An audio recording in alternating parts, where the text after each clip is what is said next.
Assalamu alaikum wa rahmatullahi wa barakatuh. Hello everyone, it's Zainab. Welcome back to my daily reading of Hussein's Revolution, Its Causes and Implications by Ayatollah Muhammad Mahdi Shamsuddin. Sorry if I pronounced that wrong.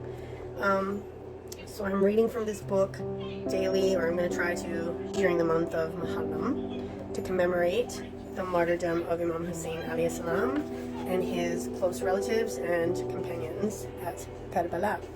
So today I'm going to begin reading, and I'm talking about the third caliph, Othman. In the name of Allah, most gracious, most merciful, all praise belongs to him, and peace and blessings to Prophet Muhammad and his pure progeny.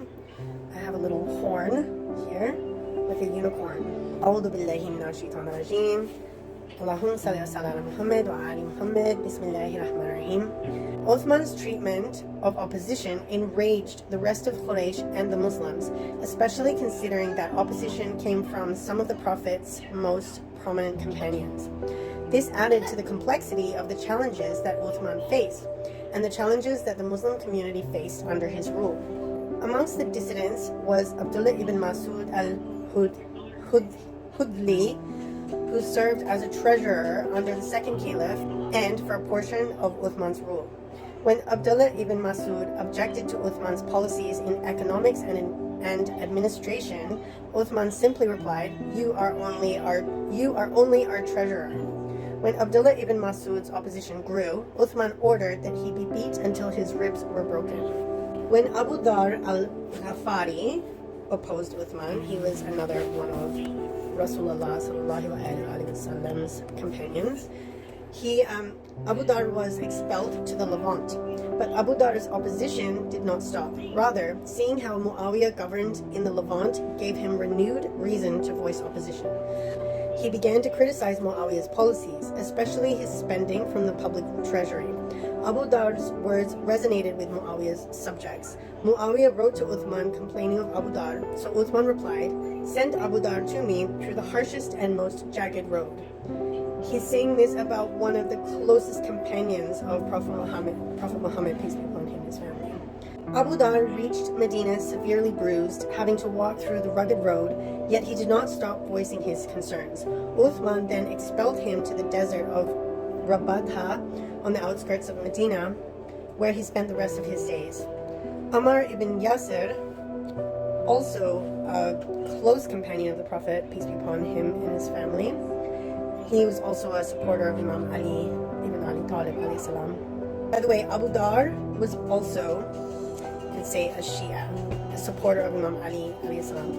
He and Ammar ibn Yasir both were two of the very few number of companions, close companions of the Prophet, peace be upon him and his family, who actually listened to him and followed his instruction when he appointed or announced the divine appointment of Imam Ali alayhi salam to succeed him after him.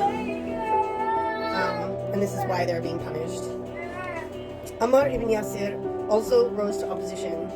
Uthman cursed him and beat him unconscious once, but this violence did not deter Ammar. When he continued his descent, Uthman once again cursed him and beat him until he suffered internal bleeding.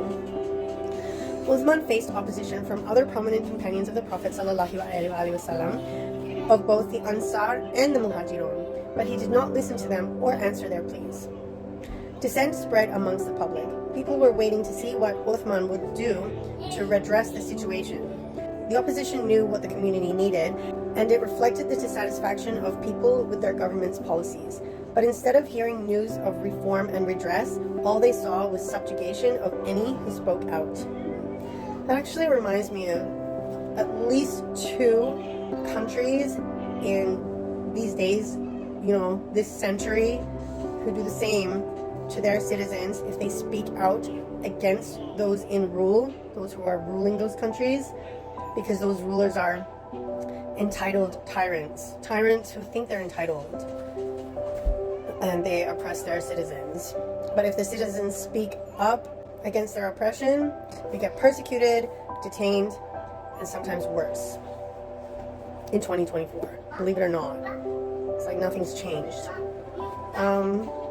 These policies led to discontent throughout the Muslim nation. The dissidents, there's a movie about that, were amongst the most notable companions of the Prophet ﷺ, but they were abused and oppressed when they called for reform.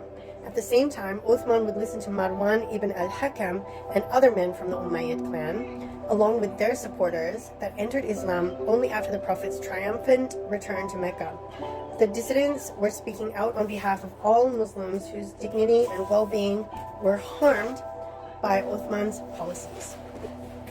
No one could explain Uthman's actions by any means other than that he was determined to carry out his policies without hesitation and without heed for good counsel.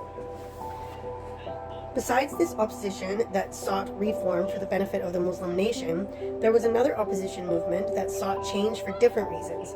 They saw in the rampant dissent and corruption an opportunity to seek their ambitions of power. By his policies, Uthman allowed this faction to take hold and become influential. They built large estates and began to gather wealth and treasure. All the while, the position of caliph was their ambition. When speaking of the events of the year 35 AH after Al-Hijrah, Tabari said, Omar had prohibited the notables of the Muhajirun of Quraysh from leaving Medina except by permission and for a set time. When Uthman took power, he did not continue Omar's policy. They began to spread across the vast lands.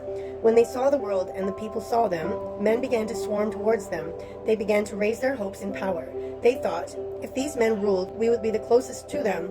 We would be in a position to lead their court and be their exclusive advisors. This was the beginning of fragility within Islam, the first sedition among the public, and nothing else.